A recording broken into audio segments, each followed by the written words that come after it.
Experiment করেছেন বা দেখেছেন যে এই এক্সপেরিমেন্টে আপনারা যদি কোনো খাতা বা বইয়ের ওপর কিছু লেখেন, তাহলে সেই লেখার ওপর সামান্য একটু আগুনের তাপ দিয়ে ওই লেখাকে আপনারা বই বা খাতা থেকে মুছে ফেলতে পারবেন। আর বন্ধুরা, ভিডিওতে যে সাইকেলটি দেখানো হচ্ছে সেই সাইকেলটি যদি বরফের ওপর চালানো হয় তাহলে কি হবে? সেই সাইকেলটা কি খুবই ভালোভাবে চলতে পারবে? আচ্ছা, আপনারা কি কখনো জাইরোস্কোপের সম্বন্ধে শুনেছেন? এটা কিন্তু সেই পাবজি খেলার জাইরোস্কোপ নয়, এটি হলো সত্যি সত্যি জাইরোস্কোপ। যেই জাইরোস্কোপকে আপনি যদি একটি দড়ির ওপরে রেখে দেন তাহলেও সেটি দড়ি থেকে নিচে মাটিতে পড়ে যাবে না।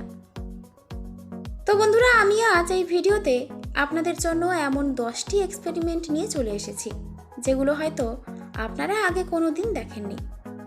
তাই আমার অনুরোধ, আপনারা সবাই ভিডিওটা শেষ পর্যন্ত দেখবেন, কারণ ভিডিওটা খুবই মজাদার হতে চলেছে। তো চলুন শুরু করা যাক আজকের video, top 10 amazing experiment in the world. Epic cycling on ice. তো ভিডিওতে যেমন সাইকেলটি দেখানো হচ্ছে, এরকম সাইকেলকে যদি একটি বড় লেকের ওপর চালানো হয় তাহলে কি হতে পারে? সত্যি কি এই সাইকেলটি বরফের ওপর চলতে পারবে? চলুন এটি একটু এক্সপেরিমেন্ট করে দেখা যাক। দ্য কিউ ইউটিউব চ্যানেল এই বিষয়টি নিয়ে এক্সপেরিমেন্ট করেছিল। এই এক্সপেরিমেন্টটি করার জন্য এই চ্যানেলটি প্রথমে একটি নতুন সাইকেল নিয়েছিল এবং ওই সাইকেল থেকে তার চাকাগুলো খুলে রিংগুলোকে আলাদা করে দিয়েছিল এবং তারা সাইকেলের বিয়ারিংটি বের করে যেমনটি ভিডিওতে দেখানো হচ্ছে তেমন একটি মডেল তৈরি করেছিল।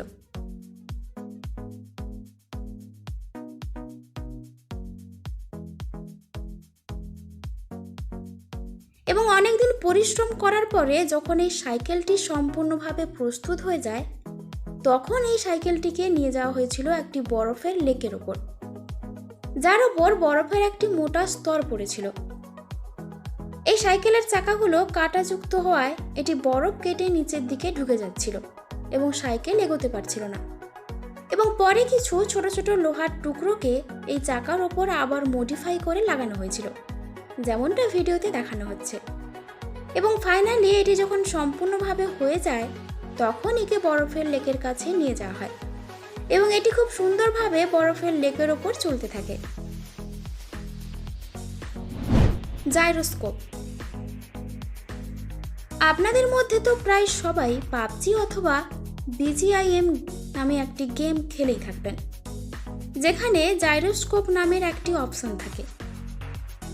কিন্তু বন্ধুরা, এখন আমি আপনাদেরকে যেই জাইরোস্কোপের কথা বলবো সেটি কোনো গেমে থাকা জাইরোস্কোপ নয়, এটি একটি সত্যি জাইরোস্কোপ, যার কার্যকলাপ দেখলে আপনি অবাক হয়ে যাবেন।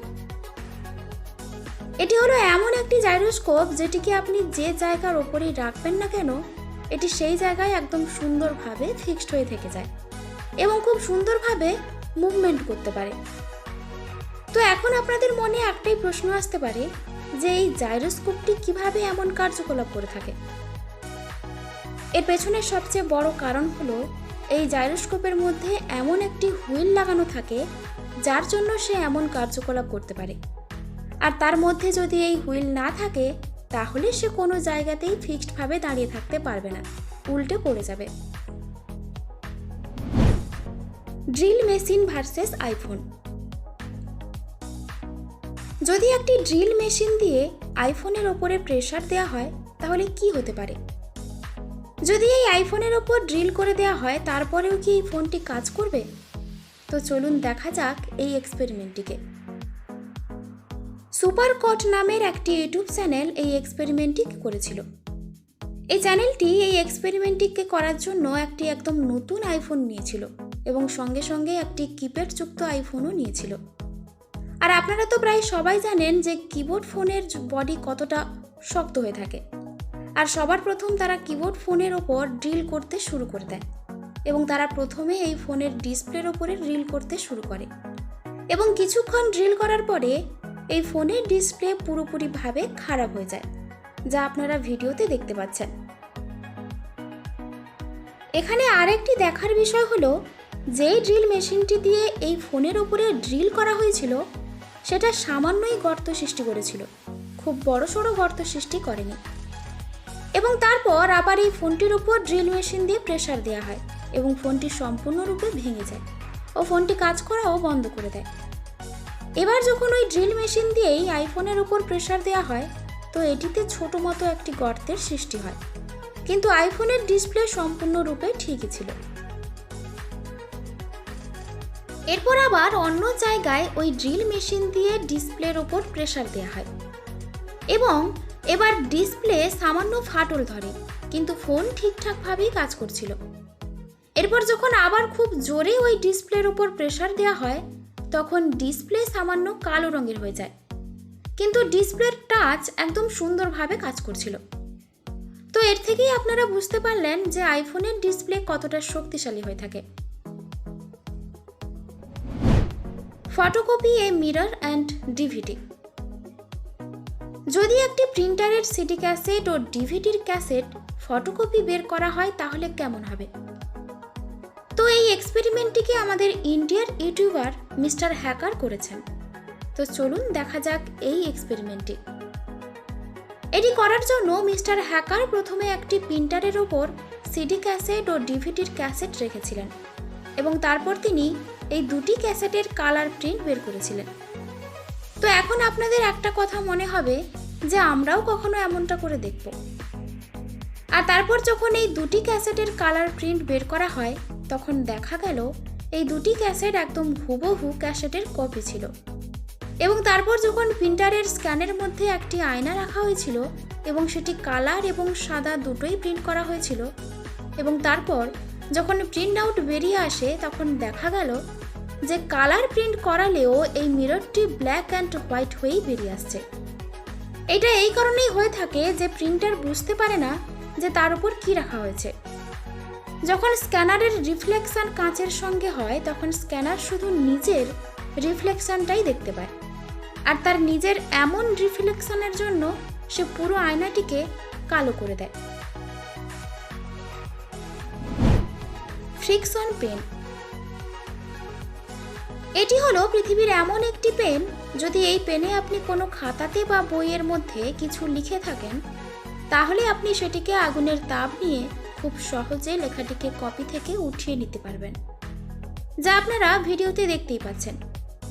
দেখুন, এই লেখাগুলোর ওপর আগুনের তাপ দেওয়া হচ্ছে আর লেখাগুলো কেমনভাবে কপি থেকে উঠে চলে আসছে, যেন দেখে মনে হচ্ছে ওই খাতাতে কোনো কিছু লেখাই ছিল না।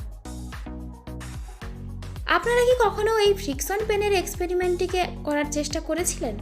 আর যদি কখনো চেষ্টা করে থাকেন, তাহলে সেটা আমাকে কমেন্ট করে নিচে অবশ্যই জানাবেন। Bottle versus fog. আপনাদের মধ্যে তো সবাই সেন্ট বা ফগের সম্বন্ধে জানেন, যা এক ধরনের বডি স্প্রে হয়ে থাকে। এই বডি স্প্রের সাহায্যেও আপনারা একটি এক্সপেরিমেন্ট করতে পারবেন, যেমনটা ভিডিওতে দেখানো হচ্ছে। ভিসি নীল নামের একটি ইউটিউব চ্যানেল এই এক্সপেরিমেন্টটিকে প্রথম করেছিল, যারা প্রথমে একটি খালি বোতলের মধ্যে ফগকে স্প্রে করে দিয়েছিল এবং তারপর বোতলের ঢাকনার মধ্যে সামান্য ফুটো করে তার মধ্যে আগুন লাগিয়ে দেয়, যেমনটা ভিডিওতে দেখানো হচ্ছে। এবং আপনারা তো দেখতেই পাচ্ছেন যে বোতলটা কিভাবে রকেটের মতো ওপর দিকে উড়ে চলে যাচ্ছে। Jio phone charge by cell. তো বন্ধুরা, একটি জিও ফোনকে কি ডাইরেক্ট সেল দিয়ে চার্জ করা যেতে পারে? তো চলুন দেখা যাক এই এক্সপেরিমেন্টটা কি। ফান উইথ সায়েন্স নামের একটি ইউটিউব চ্যানেল এই এক্সপেরিমেন্টটিকে করেছিল। তার জন্য তারা প্রথমে একটি ডাটা কেবলকে নিয়েছিল, যার সাহায্যে জিও ফোনকে চার্জ করা যেতে পারে, এবং তারপর তারা 4টি ব্যাটারিকে একসঙ্গে যুক্ত করে দিয়েছিল এবং তারপর তারা ভোল্ট মিটার দিয়ে চেক করে যে একটি ফোনকে চার্জ দেওয়ার জন্য কতটা ভোল্ট প্রয়োজন। একটা ফোনকে চার্জ দেওয়ার জন্য 5 ভোল্টের প্রয়োজন। তারপর তারা 4টি ব্যাটারির ভোল্টেজ চেক করে ও দেখে 6.54 ভোল্ট আসছিল। তারপর তারা মিনিমাম ভোল্টেজ চেক করে, যেটি আসছিল 4.82 ভোল্ট, এবং তারপর যখন জিও ফোনকে এটির সাহায্যে চার্জ দেওয়া হয়, তো কিছুক্ষণের মধ্যেই জিও ফোন চার্জ হতে লাগে ও ডিসপ্লেতে আলো জ্বলে ওঠে। বাইক 99,999। একটি বাইককে যদি 99,999 মিটার চালানো হয় তাহলে তার মিটারে কি দেখা যাবে? তো বন্ধুরা, এই এক্সপেরিমেন্টটি কেউ ফান উইথ সায়েন্স নামের ইউটিউব চ্যানেল করেছিল। তারা এই এক্সপেরিমেন্টটি করার জন্য একটি স্কুটি নিয়েছিল এবং স্কুটির মিটারকে 99,999 পর্যন্ত নিয়ে গিয়েছিল এবং তারপর যখন স্কুটির এক্সেলেটর ঘোরানো হয় তখন 99,999 পরে সব জায়গাতেই 0 চলে আসে। তার মানে যে কোনো গাড়ি 99,999 মিটার চলার পরে আবার 1 থেকে শুরু করে মিটার উঠতে। Hot pen versus toothpaste. কি হবে যদি একটি গরম তাওয়ার ওপর টুথপেস্টকে রেখে দেওয়া হয়? এটি কি গলে যাবে নাকি হাওয়াতে উপর দিকে উড়ে যাবে? তো চলুন দেখা যাক এই এক্সপেরিমেন্টটিকে। ওয়াও শো নামের একটি ইউটিউব চ্যানেল এই এক্সপেরিমেন্টটিকে করেছিল। তারা প্রথমে একটি গরম তাওয়ার উপর একটি কলগেটকে রেখে দিয়েছিল এবং কিছুক্ষণ পর কলগেটটি গলে যায় ও ভেতরকার সব টুথপেস্ট বাইরে বেরিয়ে চলে আসে। আর এই টুথপেস্ট গলে যাওয়ার পর যেমনটি ভিডিওতে দেখানো হচ্ছে ঠিক সেই রকমই হয়ে যায়। Soap versus meat grinder. বন্ধুরা, মিট গ্রাইন্ডার হলো এমন একটি জিনিস, এর মধ্যে আপনি যাই ভরে দিন না কেন সেটা একদম চূর্ণ বিচূর্ণ হয়ে বাইরে বেরিয়ে আসে। তো যখন একটি সাবানকে এই মিট গ্রাইন্ডারের মধ্যে ভরে দেওয়া হয় সেটি এইরকম ভাবে বেরিয়ে আসে যেমন ভিডিওতে দেখানো হচ্ছে। আর সব আলাদা আলাদা রঙের সাবানকে যখন মিট গ্রাইন্ডারের মধ্যে ভরে দেওয়া হয় তখন সেটি এই ভিডিওতে যেমন দেখানো হচ্ছে সেরকম ভাবেই বেরিয়ে আসে। তো এইসব এক্সপেরিমেন্টগুলোর মধ্যে আপনাদের সবচেয়ে বেশি কোনটা ভালো লাগলো তা আমাকে নিচে কমেন্ট করে অবশ্যই জানাবেন। তো বন্ধুরা, আজকের ভিডিও এ পর্যন্তই। দেখা হবে আবার পরের একটি অন্য ভিডিওতে। আর যদি ভিডিওটি ভালো লেগে থাকে তো ভিডিওটিকে লাইক করে দেবেন এবং বন্ধুদের সঙ্গে শেয়ার করে দিন। আর এখনো পর্যন্ত আপনারা যদি আমাদের চ্যানেলটিকে সাবস্ক্রাইব না করে থাকেন তো লাল রঙের সাবস্ক্রাইব বাটনটিকে প্রেস করে দেবেন এবং পাশে থাকা বেল আইকনটিকেও প্রেস করে দেবেন। ধন্যবাদ।